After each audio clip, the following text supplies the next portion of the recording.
This podcast represents the opinions of Mia and Araceli Reyes and the guests to the show. The content here is for entertainment purposes only. Please be advised of explicit content. Our views and opinions expressed in the podcast are our own and are not against any religion, culture, or belief. Privacy is of utmost importance to us. All people, places, and scenarios mentioned in the podcast have been changed to protect all clients' privacy, unless stated otherwise.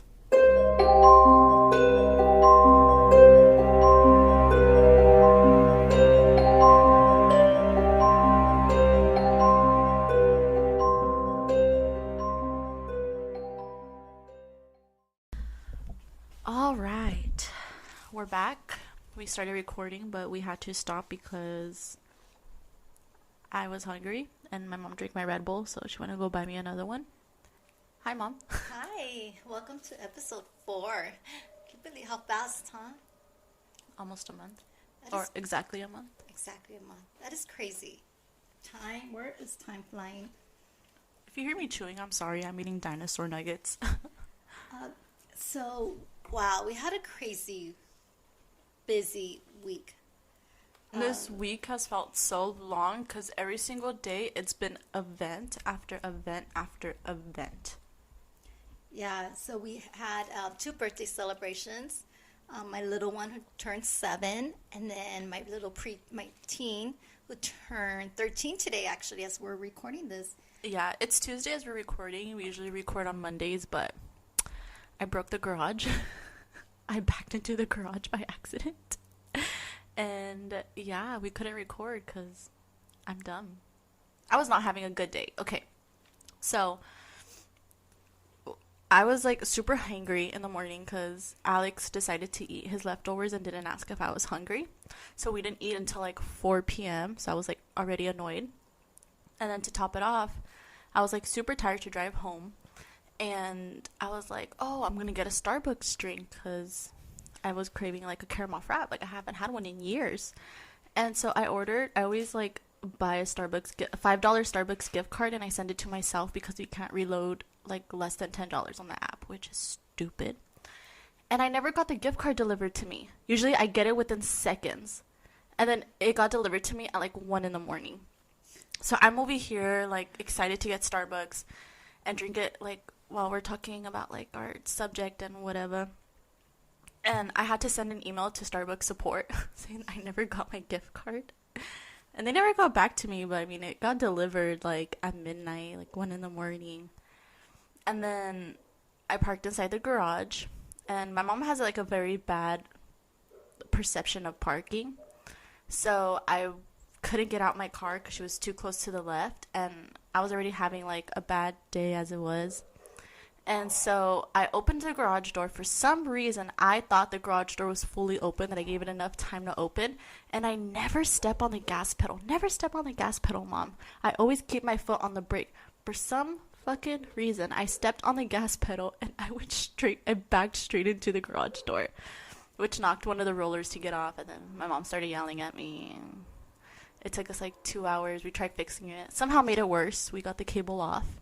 And so I had to get a repairman to come. So that was just yesterday. Yeah, so I was too upset and too mad to want to record the podcast. It was already such a bad vibe that there was no way we were going to talk about haunted objects. We would have been throwing like shade at each other because we were going to be so pissed. Oh yeah, we would have been so angry.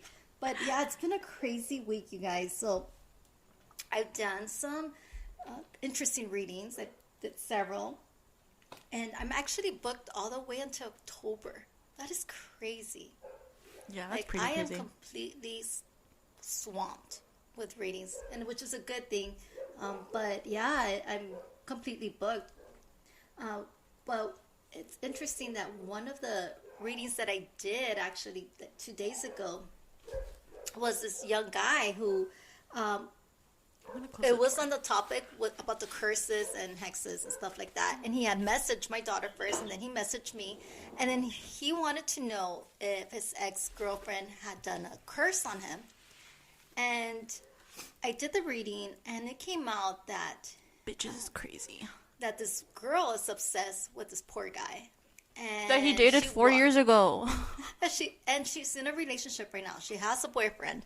But this girl is so obsessed with this guy because she was so in love, and she thinks he's the love of her life and he's the one, but he's not. And so she's been trying. So she tried to do a curse on him. It didn't work because he's protected by his divine energy. So that didn't work. He had a little bit bad luck, but nothing crazy. But she's been driving by his house. She's been stalking his social media, stalking him, and has even sent girls to DM this guy to ask about her. Like, hey, do you know this girl? Blah, blah. Like, out of the blue. Even the day when he messaged me for help, he had this random girl that he didn't even know message him asking about her. That's so Come crazy. on, that's so obvious. How could it be any more fucking obvious? But it's like, what do you even get out of that? Like, saying, like, oh, do you know this girl? Like, and the guy's like, yeah, like, okay. And then, like, what goes on after Do you that? love her? Like, so stupid. Anyways, but, and then his grandmother ended up coming through, and then he just broke down crying. My heart was just like, ugh. Yeah, that was a very crazy, very emotional reading. It was very short, but it was like everything he needed to hear. And I like to be in the room sometimes when my mom does live readings. And I think what makes it even more like, not weird, but kind of like emotional for me is that like I kind of know that guy, kind of don't. Like, we're just mutuals, we follow each other. But it's just like weird seeing somebody in that emotional state, let alone a guy, because I have never in my life seen a guy cry like that or cry that hard. Right. I think at the end, it wasn't really about the ex. It was about him missing his grandmother because that was his biggest fan in life. And, Yeah. you know, his little cheerleader. And then I think he was just caught off guard.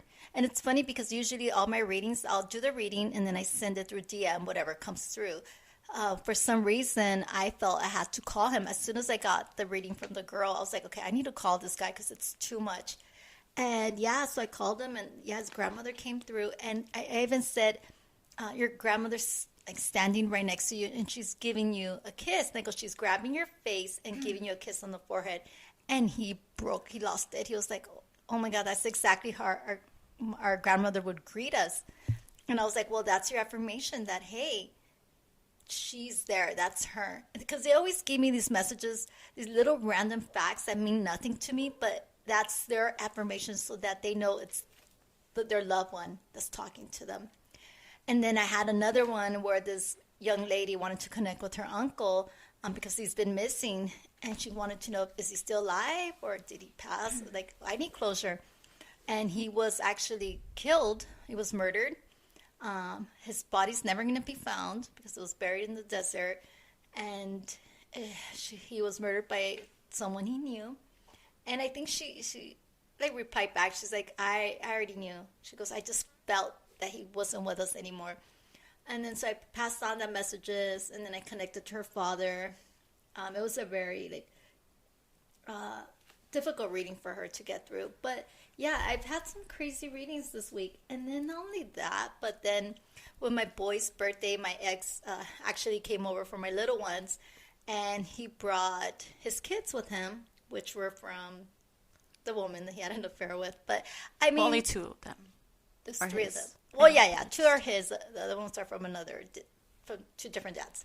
But for me, like, I have already moved on. So, and I have no resentment or anger or anything. Like, I had to force him to come into the house because he just wanted to drop off a gift to my little one and leave. And I'm like, you can't do that. Like, you never ever see your kids come in. You have your kids with you. Let them have cake. Let them eat some food. Just give, like, your son 20 minutes. That's it. And he went in. He was just very anxious. He was uncomfortable. And he was just, like, trying to be, like, you know, be there, but he wasn't. But the kids were fine. The kids were happy. They were so polite and respectful. And I made sure that we made them feel welcome. I gave them cake and food. And, you know, it was interesting. It was very emotional for my kids, but they handled it. I'm so proud of them. They handled it very well. Yeah, a step forward. Yeah, it's a positive step Well, forward. it's definitely one step forward, two steps back, because the lady did get mad that the kids came in. Oh yeah, she was so But pissed. I mean, at this point, what do you expect? Yeah. Like, there's only so much my dad could do separately with two separate families. And it sucks for him because he's caught in the middle, honestly. And and she's saying, well, I don't know how she's going to treat my kids and she might be mean to them. I would never, ever be mean to a child because I have stepbrothers and we love them just the same. And I want my kids to have that bond with those kids as well. But anyway, so that happened. That was last week. And then over the weekend, I get this phone call from one, I'm not even going to say who, but apparently one of his cousins called me and said, hey, I need to tell you something. I'm like, what's up?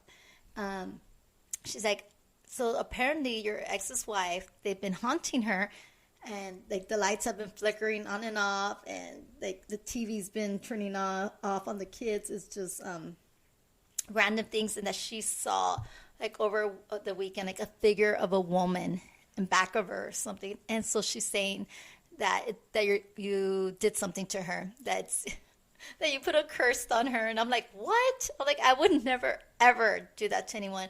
And I said, no, that's just her demonic karmic energy coming back to her, and she's gonna have bad luck for the next 8 years because she has to pay all the bad things that she's done in this life. She's paying for it.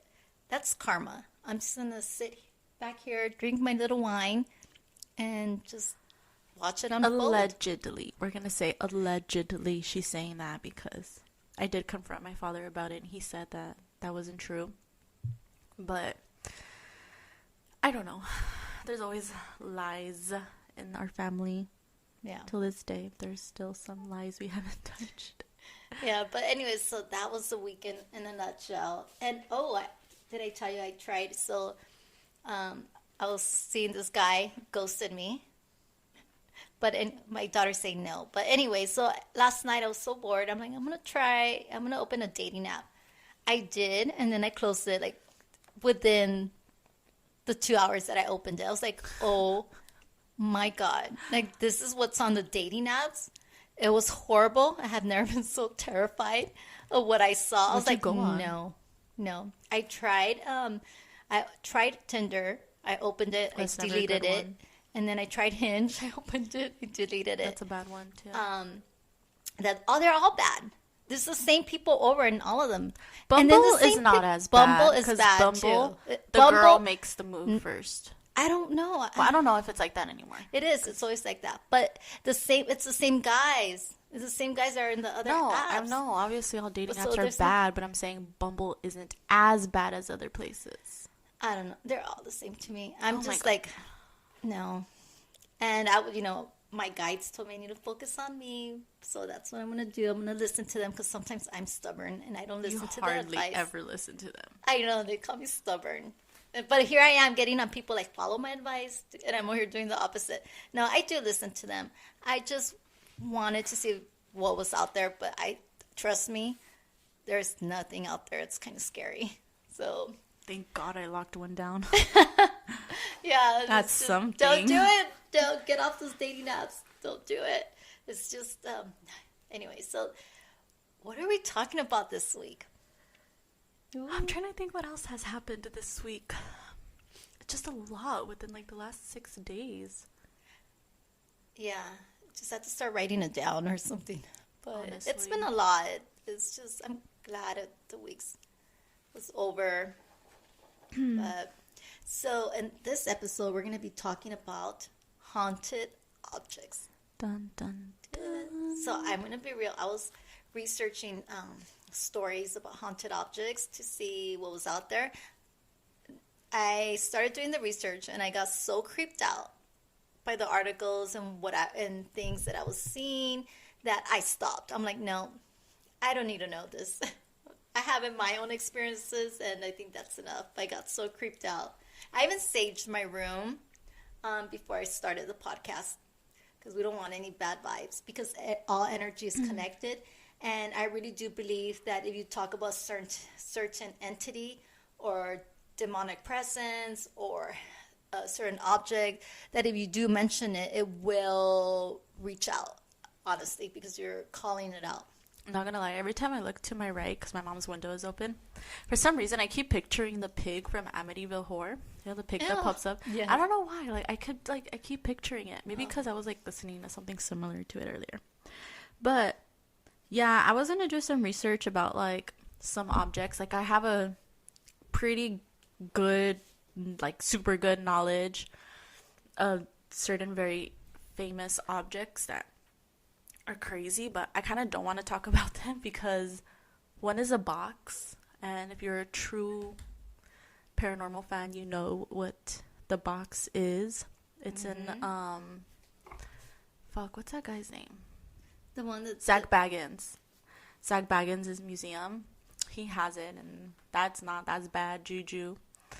Another doll, which is a boy, which I will not say its name because people always have very, very bad experience about it. And then another doll, which is a girl that very infamous at the Warren Museum. The Warren Museum, that is one place I would not go into. You know, the one in Vegas, the museum with all the haunted objects that's in Vegas is like a mansion. Zach Baggins? I don't know what it's called, but it's only one. So it has to be that one. Yeah. Your uncle went to it that's the several Zach Baggins times, one. and he told me some crazy stories. There's one room where you can't even go in. Like the tour guide won't even come close to the hallway. I think it's the box one because no way. I don't want to say its name, but I think it's the box one because that one is the story behind it is crazy. Yeah. It is scary. And it's very crazy because our family is very intuitive, and our energy is so open to all that when he was telling me about his experience, I was not surprised at all because it runs in his family too. They're all the kids had that intuition. It's from my side. great grandparents down. Everyone has it. Yeah, it's in our blood. It's part of our lineage on both sides. So we can't avoid it. It's just it comes in different forms. Everybody has a different gift, but we all have some kind of intuition, and we respect it. We were raised to respect what we have, and raised to respect everything that involves with religion and ghosts and curses, all that. Yeah. So I'm happy that we were raised that way, and I'm raising my kids to be the same way.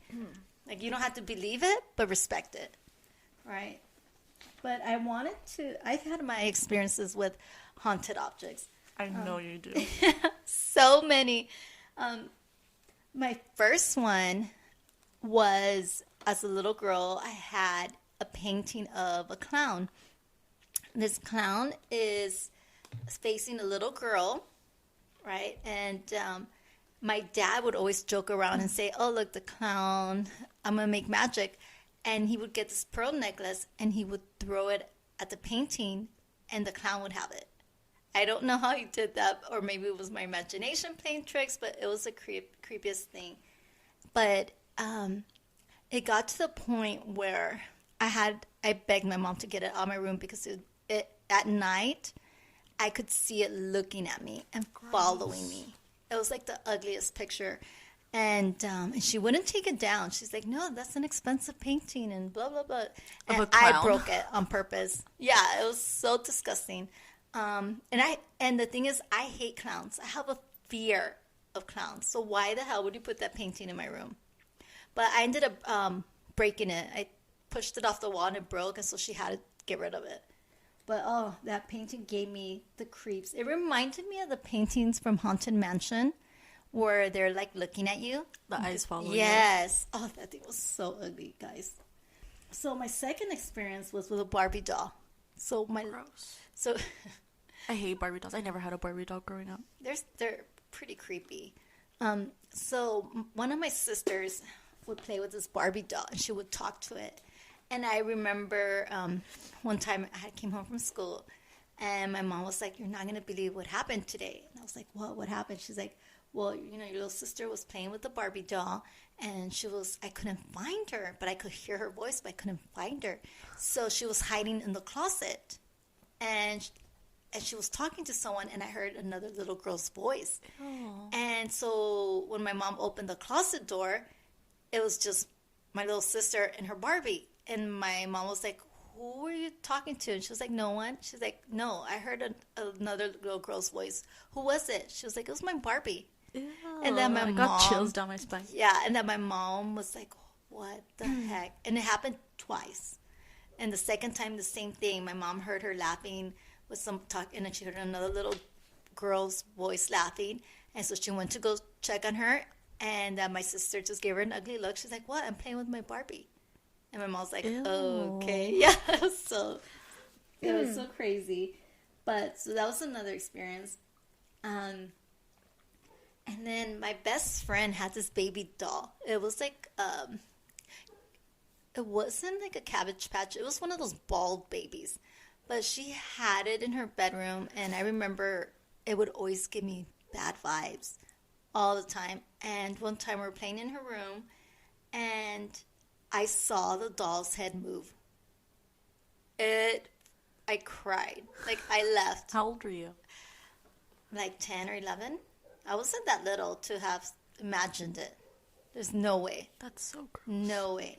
But, yeah, and recently I had 2 experiences. So I know I had so many stories. It was just a few that I had to like kind of pick. But last year, my little sister got married. Exactly a year ago. Oh, exactly a year ago. And they had their wedding in some little town, like at a winery. Wait, no, Mom. Yeah, this happened exactly a year ago today because their anniversary was yesterday. So this would have been today, the 15th. Oh, yeah. Because I was at Nocturnal and then you were by yourself. Yeah, and I went to because I went to an antique shop the following day. And I went into this antique shop, and there was a room that I walked into. It was at the back of this, it was like a house. It was like a back patio that they converted into the part of the store. And it was all Christmas. I don't know what it is with Christmas that gives me bad vibes, but had like the elves. It was a bunch of elves, a bunch of Santas. It was this, I felt it. I don't know what it was, but something in their room it gave me like the ugliest vibes. So as soon as I walked in, I said, "Oh no, I'm not doing this." I walked on. I went to the next room, and you know what was in the next room? Dolls, porcelain dolls, baby dolls, from floor to ceiling. So you had 2 dark energy rooms back to back next to each other. Imagine the kind of energy that was creating. Yeah. I wanted to cry. I started praying in my head, and I ran. I went to the other parts of the store. I even bought some items from there. Oh, the book? I bought a book. I bought a little Buddha.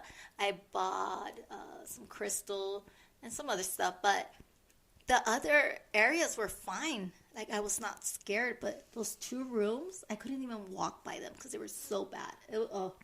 I hated it. And then a few months ago, maybe about back in June, so I would say about 4 or 5 months recently. Well, one of my friends, he owns a tattoo shop, and I had gone. I've done some readings for him, and he wanted to do, a favor back, and he gave me and my daughter tattoos. We went in to go say hi, and we're telling him how we wanted a mother-daughter tattoo, and he's like, "Oh, let's do it right now." We're like, "Okay," but when we were talking, I just kept feeling a bad vibe. Like something bad, and I didn't know what it was until it was my turn to go get the tattoo done. So when I'm walking around the counter to go to lay down, there I see it. There's a little damn doll next to a station on the floor. I don't even know how you saw that because I was there first and I was standing in front of his station and I didn't see the doll. Like the doll was vertical and it was inside like a little space between. It was like I remember like a bookshelf and then his like desk where he has like all his ink and stuff. I don't even know how the hell you saw that because it was so in there. Yeah, like, you can't. It's not visible unless you're like legit snooping, like looking. Right. No, as soon as I walked in, I turned the corner and I stopped. And I'm like, what is that? And as soon as I turned to my left, there was a damn doll looking at me. And I was like, oh. And it was like a 1940s, maybe like 1920s porcelain doll. Mm-hmm. Because it had like a little nightgown. A little cap. It was porcelain. It was like very old school. And we started talking about it. And he was telling me how the doll belonged to one of his friends. And she gave it to him because she wanted him to tattoo the doll's face. And for some reason, he just never did it. He never had the time. It for quite a while. He said he had it for at least 5 months. And he was telling me that ever since he brought the doll ever since like the girl brought the doll to the shop, like strange things have been happening. Like things would fall off, the lights would flicker, they would hear noises. It's been nothing but bad luck. Yeah, it said like a candle bursted like all crazy out of nowhere. Yeah, just a bunch of bad, creepy stuff. And I'm like, dude, you need to get rid of that doll. Like, that doll is angry. Get rid of all the dolls. Right. Get rid of dolls. Doll. But don't just like throw it away because it'll come back. But I'm like, dude, the doll's angry. She's mad. She doesn't want to be here. And he's like, okay, I'm gonna get rid of it. And he was gonna go just throw it in the bag. And I'm like, you can't do that. I'm like, no. I need to like come back. I need to sage it. I need to sage your place, and I need to make sure the doll gets handled correctly. And I go, you can't just like throw her to the side. And he's like, okay. So I went the next day, and early in the morning, he had already had the doll in a box. Like, he didn't waste no time. And I went, I saged it, and I said, where's the doll? He's like, oh, it's in the back room. So there I go to the back room by myself with this doll. And he's like, oh, she's in a box. So I open the box, and it's all like twisted. I'm like, oh gosh. And I take it out of the box, and I'm apologizing. I'm like, I'm so sorry he put you like that in the box, that he just threw you in. And I'm feeling the energy, and this doll is so mad and upset, and said, I don't want my face to be painted. I want to be left alone. And I had to apologize on his behalf and on the behalf of its owner, and say that, we respect you. No one's going to touch your face. And I had to pray over it at least 5 times and sage it. Damn. And I said, you're not a bad doll. You're a good doll. You're a very beautiful doll. I had to make it feel happy. Proof that people ruin everything. Yeah. Humans suck. And I'm like, you're a good doll. No one's going to touch your face. The owner didn't, he didn't know any better. And they said, I think you're very beautiful. And so I saged her, I talked to her, and then once I felt it was safe to put her back in the box, I sat her down, really like fixed her dress, fixed her hair. I put like tissue around her, and I sealed it. And I sealed it. I named him, in the name of the Father, all that stuff. And I told them, okay. And I go, it's done. I go, don't open the box, tape it. And I told them, and I said, you would have been like cursed if you would have touched her face. I go, she's angry. She's very upset. And I said, you could just give it back to your friends. Just say, hey, I didn't feel comfortable, painting her face, and then let somebody else do it, but not you. And then ever since then, his business went up, and he hasn't had any other bad experiences. Really? Mm-hmm. What would you do if you were like fixing the doll and it like just like grabbed your hand, like as a thank you, like it patted you, like thank you? I would die. I would Even if scream. it's like a sincere like thank you, like it's trying to hold your hand. How would you feel if a doll did that? I don't know. I'm asking you. That would happen more to you than it would happen. It would happen to me, absolutely. So that's what I'm saying. I would freak out. I would cry. And I would have nightmares and not go to sleep for like 7 days. I would sleep with you in bed. That's what I would do. You have Ollie sleep with you in bed. Just talking to the doll was enough. I've learned to respect objects like that, and having to apologize for the behavior of some humans that don't know any better. And because it's important that people understand that energy attaches to objects. If you ever sit in a chair after someone sat on it, you can still feel their energy is still warm, right? You still feel that person. It's body warmth. And it's energy. And so the feeling of energy in objects, it's real. It attaches to that object. There's a term there's a study actually that's its own study. So there is a scientific term for it called psychochemistry, which is the practice of reading, and sensing the history of an object, and from whoever the owner was, from touch. And that's what I have. I could touch an object and I could give you its history. I could tell you if it's toxic, if there's negative energy attached to it. I could tell you about the owner. I could sense who owned it before, what kind of person they were. So I could, just from being near the object.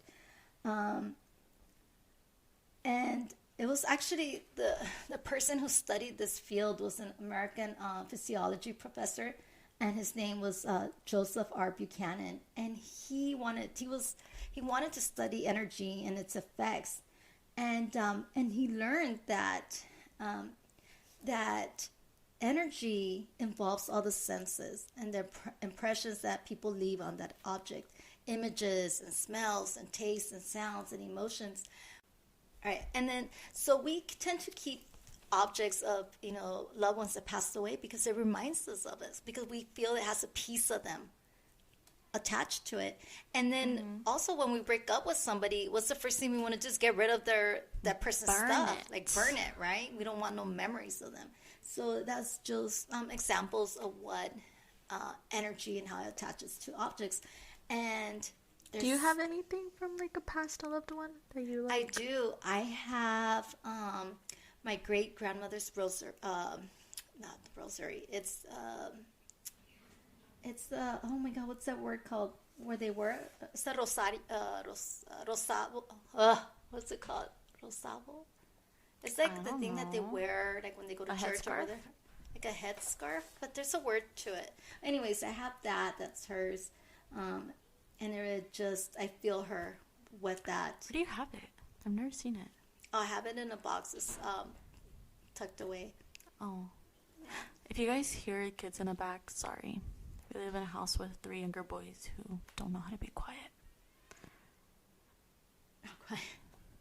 But yeah, so there's, and just like how we're talking about those haunted objects, the fact that you can't even talk about certain objects is because the energy might get attached to you is so scary.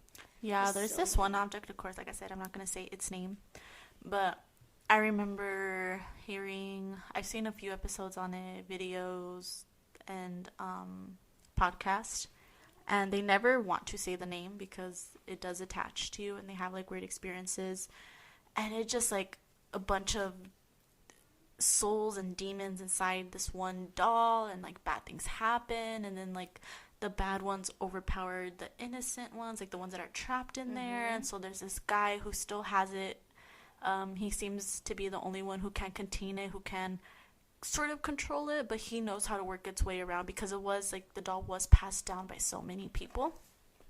And there's a lot of rumors as what the doll is. Like some say it's a really sad story, but some say it was like the past, like, I don't even remember. I don't want to say it because I don't want to fuck it up. About it. But it was like passed down from people to people, and bad experiences getting returned to the old owner, and like the old owner being like, well, I don't fucking want this, like I got rid of it for a reason. So then this guy came upon it, and he just now deals with it. And like people who read or watch videos about it or talk about it and say its name, like they have these really bad experiences. I've heard mostly with like, I think it was moths or flies, but obviously those two. I think it's flies, right? Because flies represent a demonic entity. Right. So, so every time there's always like a big abundance of them.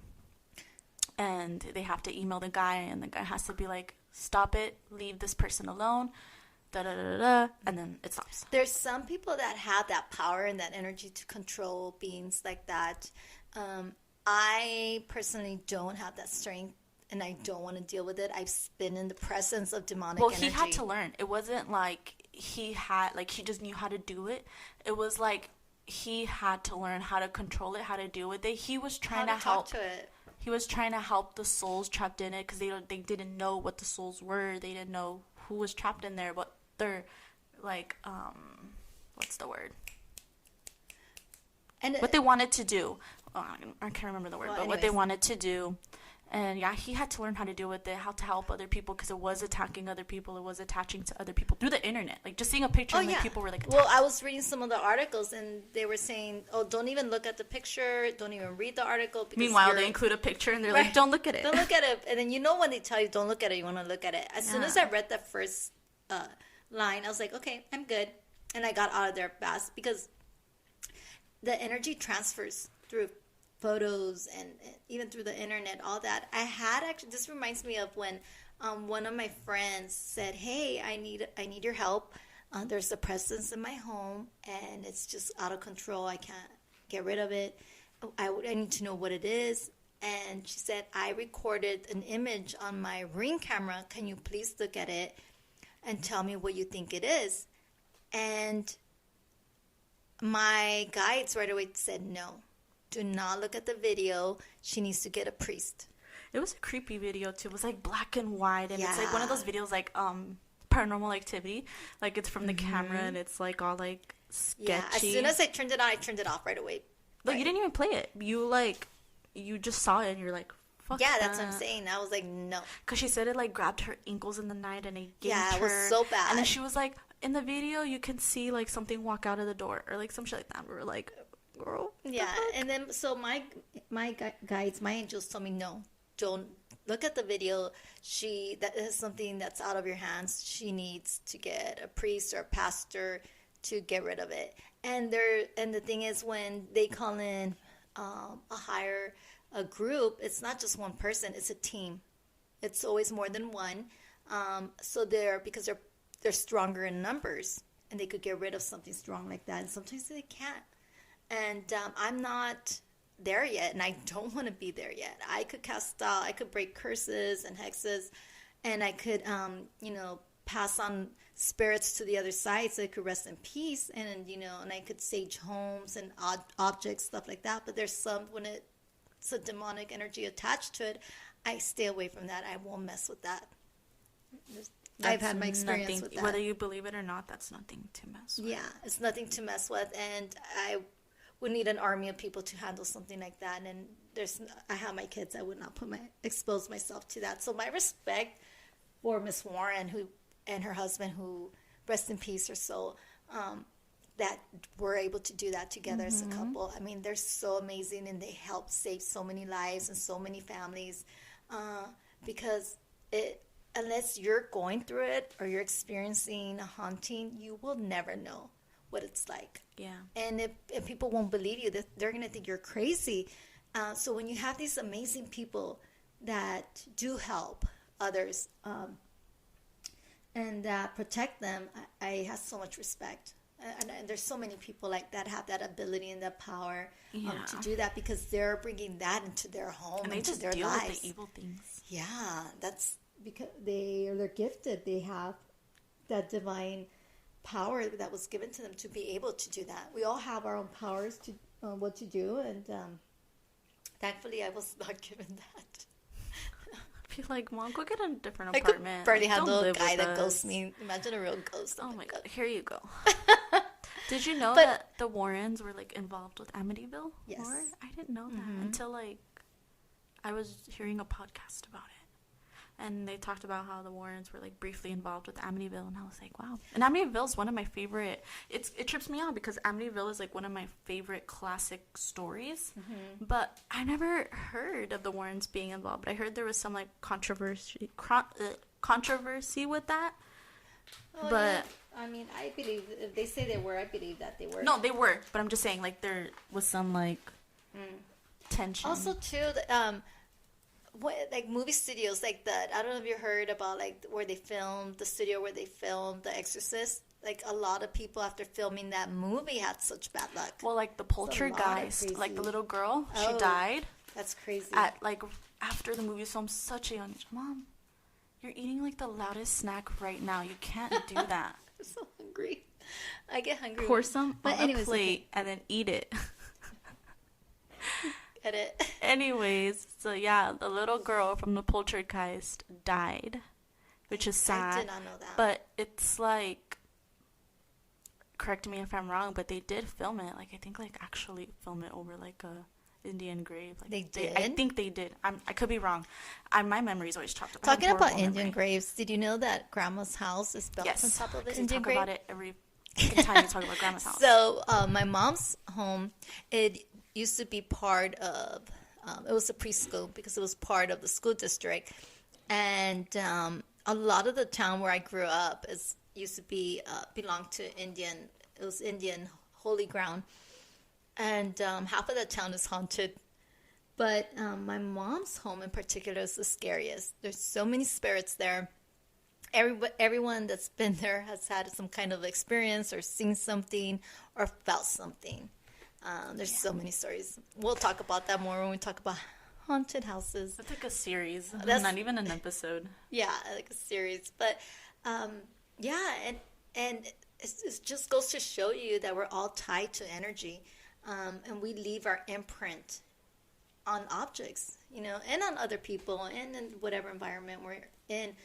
Which reminds me of, what do you think of the Randall Nautica app? I've been wanting to try it, but nobody wants to do it. Try it with me. I because don't know. they sense your own energy that you manifest. I think that like out of 100,000 people that do it, 2 maybe get a crazy one. I don't think it's every single time you do it you get a crazy one. I just think it's like so happens to be a certain number that are like, oh shit. But I don't know. I don't want to mess with that because that does give you specific coordinates, and it is using your location, and like Right. even the name is weird. I don't know. Yeah, I was telling my son, I'm like, hey, go with me. I want to try it. And he's like, no way. Your energy's too crazy. I'm not going anywhere with you. Probably end up like at dad's house or something. I want to see what hell looks like. And then it takes me there. Oh my god. But I had pictured, because they say whatever you ask or picture or the object or color, whatever it is that you have in your mind, it takes you. And I was like, I want to see God. And it gave me a location like 2 streets over. The church? And they're like, there you go. But I never went to go look at it. No, it wasn't the church. I thought it was going to be, but it was like somebody's home. I was like, no, thank you. Probably someone named Jesus. Maybe. Oh, man, I don't know. But, yeah, we had requested stories, right? We only got one because people hate us and they don't want to send us stories. They don't want to admit their stories.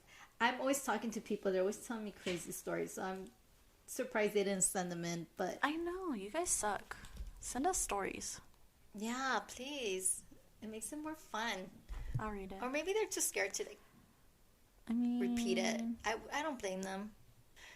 Okay, so one of my cousins, they gave her a antique watch for her birthday that they bought at, I don't know, it was used. But she was saying that 2 nights after she had it, and I hope, I'm giving the story justice, that she woke up in the middle of the night and that she heard noises, and that she opened her eyes and that she saw a face of a duende, which is like a gnome, right? And that it was reaching out to grab her, and that she started crying and shaking, and it went away. And she called her mom right away and said, Mom, there's something in my room. I'm scared. Come over. And that my aunt went over, and she told her what happened. And she said, oh, she goes, yeah. She goes, you need to throw away this watch. It's cursed, And she goes, and in our Mexican culture, duendes, they're attracted to old objects, so they go looking for them. That's why things disappear. And he wanted that watch, so I think my cousin ended up throwing it out. And I remember her mom was telling her, don't ever accept gifts that are used. And it's very true. I'm that way as well. If I go, any object that I buy from an antique shop, I sage and I pray over. I cleanse it. I make sure that I release any energies attached to it. I thank whoever owned it before for allowing me to be able to buy it. I don't buy things from garage sales because it grosses me out. And the only thing that I will buy, I'll go to an antique shop, and because I'm a book collector. I love collecting old books and records. So I'm always looking for those items, and those are the only things I will buy. But when I touch an item, if I get a bad impression on it, I won't buy it. If I get a good impression, I will buy it. I bought this book, Little Women. It's a 5th edition, and it's a beautiful book, and it was given to this little girl by her dad, and it has an inscription in there. But when I touched that book, I felt good energy from it. I felt love and kindness, a father's love. And so I bought it. And when I got home, I blessed it. I thanked it. I told them I would take care of it. But yeah, always bless your objects because you never know what kind of energy is going to be attached to it. Mm-hmm. Yeah. For sure, always bless it. Mm-hmm. I think one thing we always really do bless is like every time we get a new bracelet, we always have to bless it. Yes, every time the kids buy it, like a new rosary or a new bracelet, like a mal de ojo bracelet, they always bring it to me to bless it. Even my boys, like they'll bring it over and they'll be like, "Hey mom, could you bless my rosary? Could you bless my necklace or my jewelry?"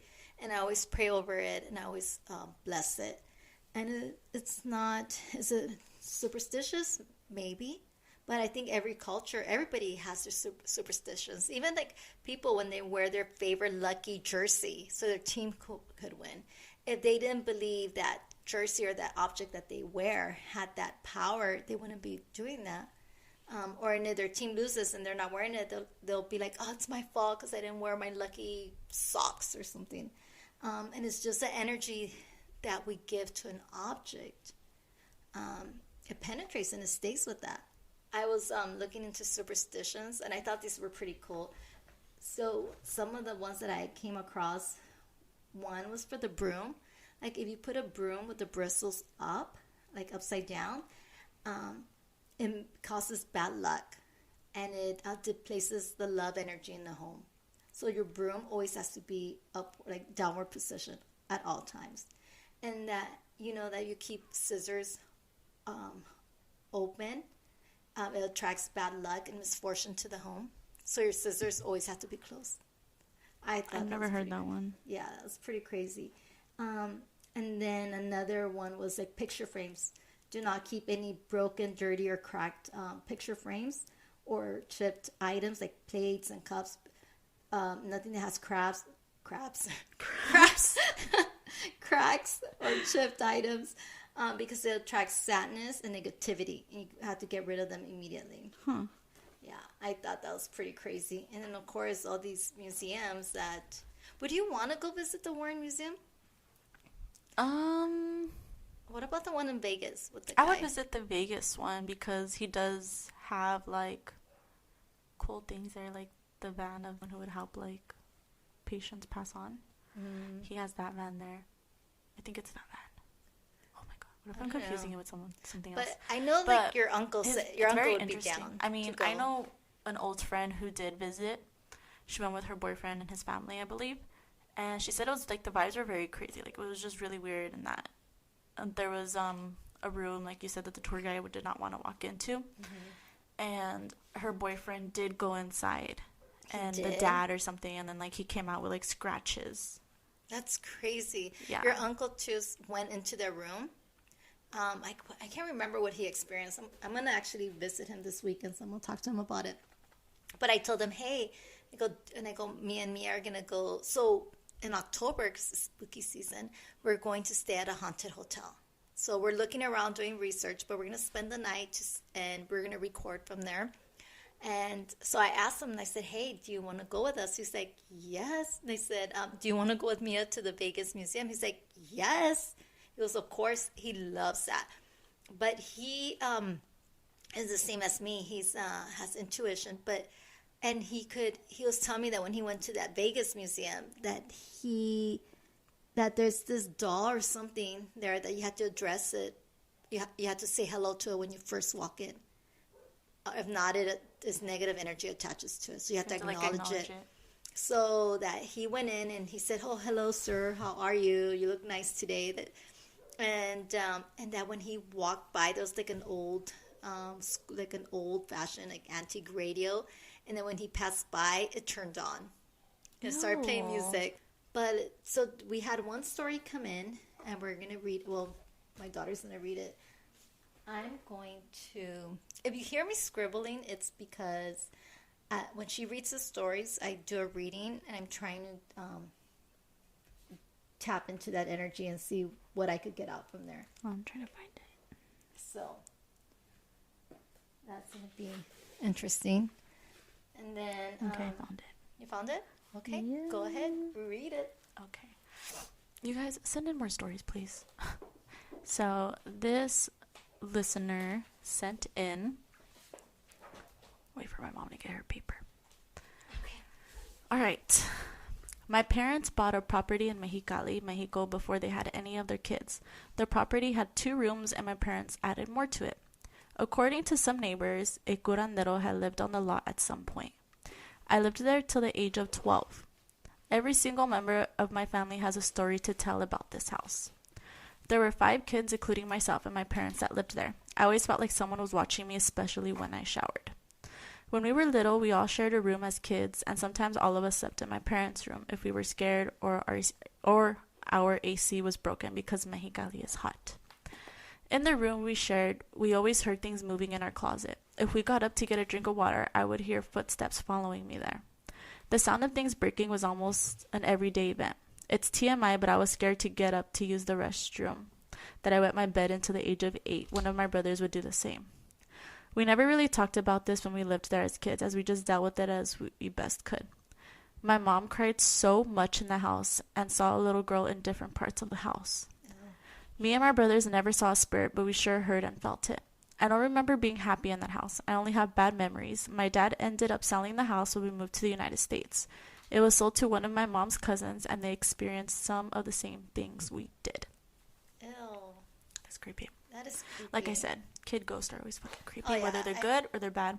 Yeah, I don't even fuck if with they're that. good kid ghosts, no thank you. It's so crazy because my little one, the one that just turned 7, he could tell you if your house is haunted. He picks up that energy. It is so crazy. He has that gift of the previous house that we lived in. That house was for sure fucking haunted because so it was a 2-story house. It was a very tiny house. And it was like as soon as you walked up to the top of the stairs, my room was to the right, my brother's was to the front, and then it was my mom. Like it was stupid tiny. And there was no bathroom upstairs. Like our bathroom was connected to my brother's and my room. So if you wanted to use the bathroom, you have to walk to either one of our rooms, which is even more fucking weird. But anyways, yeah, like my dog, when we would keep him inside or he would sleep with me, he would bark a lot at the door. It'd be like 2 in the morning and he'll just be barking all crazy. And it would freak me out because, I mean, he wouldn't really do that, like to be barking at nothing. And I wouldn't hear anything. But he would have like his face perked up and his ears perked up, staring at the door, like waiting for something to come in. Or we would hear like creaks, like if somebody was walking up the stairs in the night. Or I would be home, like I would hate being home alone in that house. Like before I wouldn't mind it when we lived somewhere else or even here, I don't mind it. But being alone in that house, I hated it so freaking much because it just felt weird. Yeah. Like I just wasn't alone and like in a really bad way. I was at one time, I was at the kitchen sink. I was washing dishes, and I kept hearing the frames over the fireplace started flying off to the floor. And that was the first time I had experienced it because the kids were telling me, but I never saw or heard anything until that day. And then the second time was late at night, the front door snapped shut. And it was at midnight. I remember that. You were in the shower. Yeah, and I thought my daughter was coming in. And I said, "Hey, Mia, is that you?" And then I even went to her room and I said, "Hey," and I go, "Did you just come in? Did you slam the front door?" And she's like, "But it was locked. Remember, you locked it before coming upstairs." And I had locked it. I had came back from a date, a horrible date. Oh my God, keep going. Let me tell you about my date. My date is scarier than what happened to us. But anyways, the door was unlocked when I came in. So I came in, I locked it, and I was going upstairs to go take a shower. And when I came out of the shower, I heard the front door slam. Like very loud. So loud that I even said, "Hey, Mia, you weren't home?" And but I didn't get no answers. So I went to her room and I told her, "Hey, were you outside or did you just come in?" And she was like, "What?" And she's like, "No, I'm asleep." And then so I checked the boys' room. They were all in bed. And I got so scared, I called 911. And I said, "There is someone in my house or somebody was in my house. I don't know." And they sent like 7 cops immediately over to the house. Yeah, they got here pretty fast. So fast. And they walked through the property. And they were like, oh, maybe your son went on a date to meet a girl and snuck in. I'm like, no. Have you seen my kid? Like, no. He has no game. Have you like, seen no. him? And I was like, no, I know what I heard. And, but yeah, they couldn't find anything. But they were really nice. They checked everything. They checked the kids' room. And then, they said, okay, if you need anything else or you hear anything, just give us a call. But I was surprised how fast. Must have been a slow night. Except for the crazy lady, me. But, yeah, and then one time my old best friend had came over. And she was downstairs with my baby brother. And she was playing with him. I don't know why. I don't know what the hell I was doing. I was upstairs. My mom pouring wine because it's so good. She's going to finish that whole bottle. Facts. Oh, God. Anyways, so, yeah, she was downstairs playing with my little brother. And she could see the kitchen because the kitchen, like the doorway was connected to the living room. And they heard a noise. And then they swear to God they saw, like, a figure pass by, like, the doorway. And my friend looked, and she was like, oh, like, she didn't say anything. But Noelle was like, did you see that? And she was like, yeah. And he was like, I'm going to go look. And so he went, but he didn't see anything. Yeah, he was not afraid. Which is very bad. Yeah, which is the fact that he was not afraid trips me out. And and the dominoes, I was just about to tell that, but you interrupted me. Oh. So another one...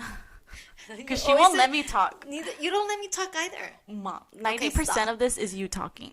Anyways. No, it's not. So we had ordered Domino's. And it took a really long time for the delivery guy to deliver to us. And I usually, like, Domino's sends you a notification saying, oh, like, your delivery person is here or whatever. And I didn't get anything. And I was like, what the fuck? It said he was on his way an hour ago, all this stuff. And the delivery guy called me. And he was like, oh, hey, for me. And I was like, yeah. He's like, I'm outside. And I was like, oh, okay, like, I'll go downstairs. And so I went downstairs, and I was talking to him. And he was like, I was ringing your doorbell, but knocking, and no one answered. And I was like, we didn't hear you. Like, it was a very tiny house, so we could hear every single little thing. And the doorbell was very loud. And we had our bedroom doors. Yeah, I was in my mom's room. We knew the pizza man. Yeah, I was in my mom's room, and we had the door open, so we could hear everything. And he was like, yeah, I was ringing the doorbell, I was knocking, but no one was answering. And I was like, dude, we didn't hear anything. And I was like, we could hear everything. And he's like, oh, that's trippy. He's like, and then he was like, a little kid came up to the window, and he stared at me. And I told him, oh, I'm the pizza guy. Like, I have your order. And he just stared at me and then walked away. And I was like, what? And he was like, yeah, like, I don't know. Like, maybe he got spooked, but I thought he was going to go grab someone. And then I was like, I was like, what? And Noelle was with me. My baby brother was with me because obviously he's like a little nosy kid. And I go, was it this one? And he was like, no, it was a different kid. And all my little brothers were coming downstairs because they were helping getting the food. And then I pointed to my teenage brother Nathan, and I was like, oh, was it this one? And he was like, no. And I was like, well, those are the only two little kids here. And I was like, well, that's weird. I was like, are you sure? He was like, I'm 100% positive, because I was talking to the little boy. And I was like, oh, that's fucking weird. And I was like, okay, here's a tip. Sorry for everything. But it was like, there's just so many. We were only there for a year. Yeah. And it was just so many things. After that, once it got out of control, I ended up going to a crystal shop. And I talked to a lady there, and I said, I need to get rid of this entity that's in my home. And so she told me what to do. She gave me sage and everything that I needed. And she's the one that taught me how to sage. She was amazing, and she told me everything about who was there. And at that time, I hadn't tapped into my gifts. Oh, I haven't tapped into my gifts. And so she gave me what I needed to buy. I went home immediately. I started saging, and then never again happened after that. Yeah. And then when we moved to the new house, what's trippy is that when we moved to this house, your little brother was like, oh, I like this home. This is a good house. There's no ghost here. And then I was like, okay, this kid has a gift. Mm-hmm. Like, he knows, like, he could pick up energy from a home. He said, like, they were outside burning. The bad ones were outside burning. And he said the other one had a lot of bad ghosts. Mm-hmm. And I was like, oh. Yeah, and the fact that he wasn't scared. Yeah, That he's is like, so. what's up? Like, you're bad. That's cool. And as far as that, the energy from that story that you just read, that house is actually cursed, and it's always going to be cursed. So no matter who lives there, it's just that because of whoever owned it before, all the things that he did are attached to that home, and it's just a vortex of Well, evil. yeah, she said it was a curandero. Yeah, so all that, there's nothing that home is always going to be like that. Ew. But I feel like all houses in Mexico are haunted. pretty much, right? Like, even like the thing where like you pass through a graveyard, my mom would always be like, do the sign of the cross, say a prayer. And I went last year to go visit a couple of my family members and my friend that passed away, and to leave them flowers. And I was overwhelmed because my energy was so attached to a lot of the energies that were there. There was this man that was crying over the headstone, and it was his son. And I passed by and I looked at him and I said, I don't know how you're going to take this. And I go, I'm so sorry that you lost your son. He's like, how do you know? Did you know my son? I'm like, no, but I just have a gift and I know that he's there with you right now. And he just started crying. And I had to tell him because the son was telling me, like, tell my dad, He's all pushing you. He was like, you see my dad crying? Yeah, and but he didn't question me or anything. And then I didn't know where any of my family was buried or my friend. They guided me. Like, each of their souls guided me to their graveyard, which was crazy. Yeah, that graveyard, everyone we know is buried there. I don't remember if I remember telling you this, but back, I think it was, when was I there? One time when I was at my grandpa's house, because my mom's family's from Coachella Valley area. Everyone's from the desert. And I remember the night before I spent the night at my boyfriend's house, and I was talking to his sister, and we spent hours talking about like things we had experienced, and she was talking about her grandfather and like all this stuff, and it was really touching. And so I got chills. And so I started talking about how like, oh yeah, my great grandpa never visited me, and it like always bummed me because it was like, I thought we were so close, and he lived such a long life with me, and I used to live with my grandma, and he was like a big part of my life. And I would always get upset, like, how come he never visited me? Like, I hear him coming through for other people, visiting other people, and I was like, well, what about me? Was I really like whatever? And the only time ever my grandpa visited me was in a dream.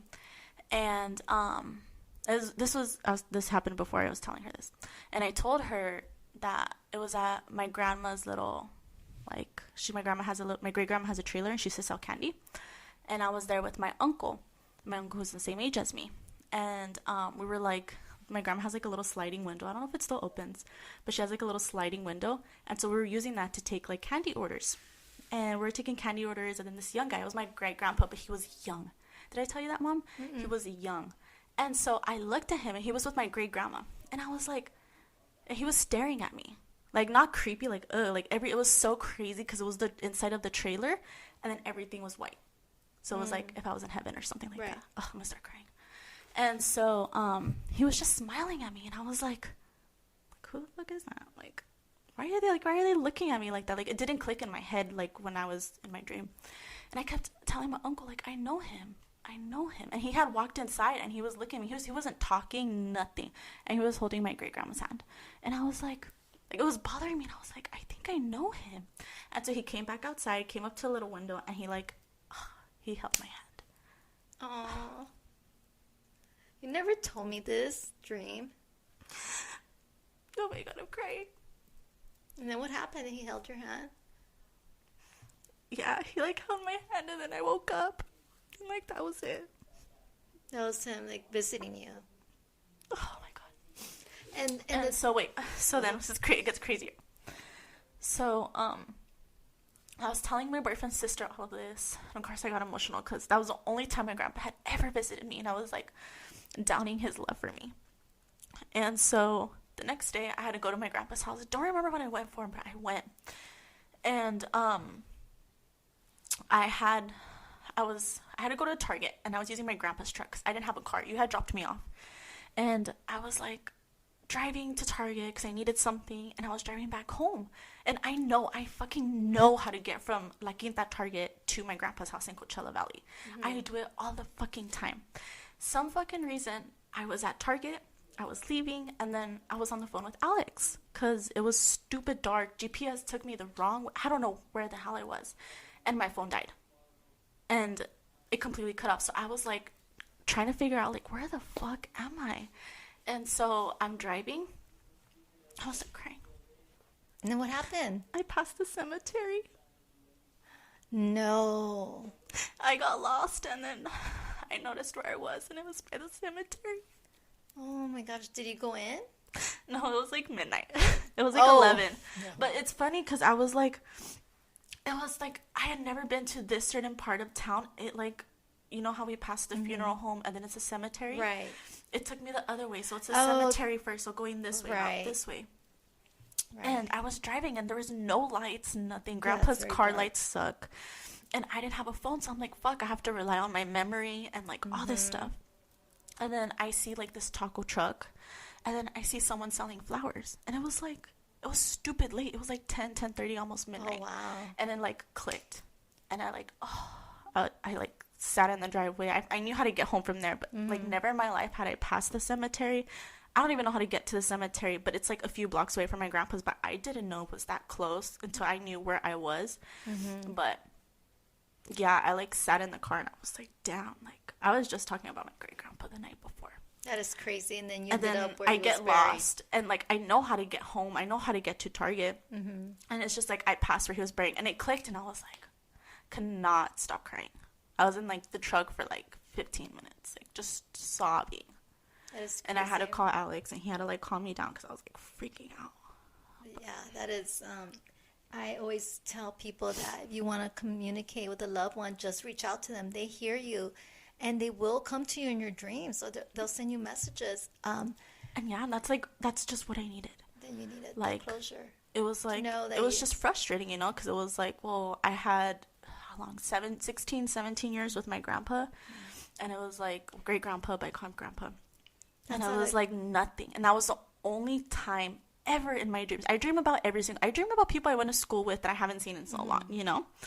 And so it was like to dream about that exact moment, and then for it to be in that place, like the trailer where that's just like 100% of my memories are from there. And then like him being like young, which is, I feel like that's probably why I didn't recognize him, because he was his young self. He wasn't like old great grandpa. He was like young grandpa, like his prime time. Right. I've never dreamt him, ever. I think it's just because I needed it. But I think because you needed it. I don't need it, but I know.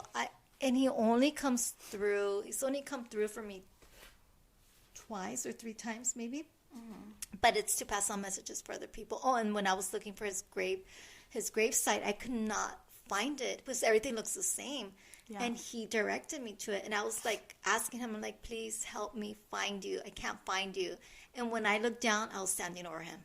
That's so crazy. That is crazy. But I mean, other than that, when he came through, it was to give a message to my mom and to my grandmother. And it's crazy because you would think like my loved ones are always trying to connect with me, but they don't unless they have a message. And my aunt, who passed away from cancer, she's come through twice to give messages, actually 3 times to 3 of her daughters. And I gave them the messages. My best friend's sister is one of the strongest spirits that I had that came through. And the thing is, if I don't pass these messages, they won't leave me alone. They'll keep coming at me. And she was like, you need to get a hold of my sister. It's been 1.5 years that she passed away. She was, her life was taken from her husband took her life. It was murder-suicide. It's one of the lives that I lost so many people, but hers is the one that I can't even talk about because it wasn't her time to go. And it was an unexpected death. When somebody's sick, you already know you made peace, and you know that they're gonna eventually leave. But when it's someone that's their life gets taken from one day to the next, it's hard to digest, especially when you had just talked to them the day before, because she was doing keto and she had lost so much weight, and she's also a breast cancer survivor. And so I started doing keto, so she would send me all her recipes, and a lot of the recipes that I have now are because of her. But she was like a big sister to me. And when I got the news that morning that that thing happened where her life was taken away, it devastated me. And she was one of the ones that came through and came through and came through. And I kept telling her, I can't give them. It was hard for me to give my best friend her message because I didn't know how my best friend was going to react to it. And so finally, it was like a whole week that I couldn't sleep. And one Saturday, she's like, I need you to talk to my sister. She needs me. So I called her up and I said, hey, I need to talk to you. And she's like, what's up? And I'm like, look, I have this gift. And I said, Ada, that was her name. She keeps coming through, and I need to tell you. And she just stayed quiet. She's like, well, what does she say? And I said, don't hang up on me. And I passed on the message. And it happened to be that my best friend had just left a cancer. It was like a walkathon or a marathon that her sister used to do every year for breast cancer survivors. So Really? She walked it that day in her memory. And she had been crying because she's like, I'm not supposed to be doing this. My sister's supposed to be doing this. And the message was, stop crying. I love you. I'm here with you. At that moment that she was feeling like that. That's so crazy. And after that, she kind of backed off a little. And then since then, I've been passing on messages to her children, to my best friend, to my goddaughter, and to some of her family members, because she'll come through. She's such a little mama bird. She's always around. And even I feel her all the time. And whenever her kids want to talk to her, they'll reach out to me. Or if I have a message, I send them to her children or her sisters, because I know it's hard. It's a hard one to get over. But anyways, got sidetracked again. But yeah, reach out to your loved ones. They're around. And, you might not know, but they do hear you, and they are there. And just ask for them. Come see me. Visit. They're already there with you. But they'll tell them, hey, can I have a conversation, or can I see you? And they'll come to you in their dreams. They really will. And yeah, so that's all we're going to say about that, because that's another topic we'll be talking about. Emotional podcast. So emotional. Started off to us talking about scary dolls, to us crying. Right. Again, you just never know what you're going to get. You just never know. But next week, we're going to be talking about past lives. Yes. I'm so excited for that one. I love past lives. I'm going to be talking about some of the readings. I'm going to be talking about my experiences with my past lives and how I started tapping into that energy because of my daughter. And how my mom kicked herself out of a Facebook group. Yes. So I've done over 400 past life readings, which means How do you keep count? I started keeping a list of all the readings that I'm doing. So to keep track, because I'm always curious. And just alone in that Facebook group. Facebook The wine page was the one that started second glass of wine. I've done many readings, but I could tap into a person's past lives, and I could tell you how many lives they lived, and sometimes some of those lives will come out and stand out because they still affect you today. And it's very interesting, some of these stories. They're so wild. Like, I have like a weird obsession with World War II. Like, I don't know, I just gravitate towards that a lot. And then Greek life, Greek mythology, Greece in general, I gravitate towards so much, and Italy. So it's just like random. Like, who the fuck is obsessed with World War II? Right. Me? But we'll talk about that and So why. that's just a little where it comes, snippet. yeah, where it comes from. But if you want to know what your past lives or how many you lived or what they were, email me and I will tap into your, I will do a reading on here and I will tap into your energy or into your past lives and I will tell you. And some of them are they're amazing, very interesting. I mean, we don't have to tap into it too if you don't want us to. You could just tell us what you think you are and what you resonate with a lot too. Those are very interesting because some people just have like, people would be like, oh, like I don't know how to play piano, but like I like listening to piano music. But it's so weird because like I've never touched the piano once. Like I wouldn't even know how to play it. And yeah, if you have any crazy stories about past lives and past soulmates too, because your soulmates are connected to your past souls and your past lives. So send those in. Yeah. Please send them in. Soulmates and past lives. Ooh, that'd be good. Yeah. Let's hope we don't cry on that one.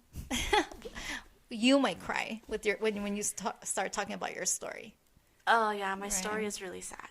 But yeah, so again, have a good night and stay blessed. See ya.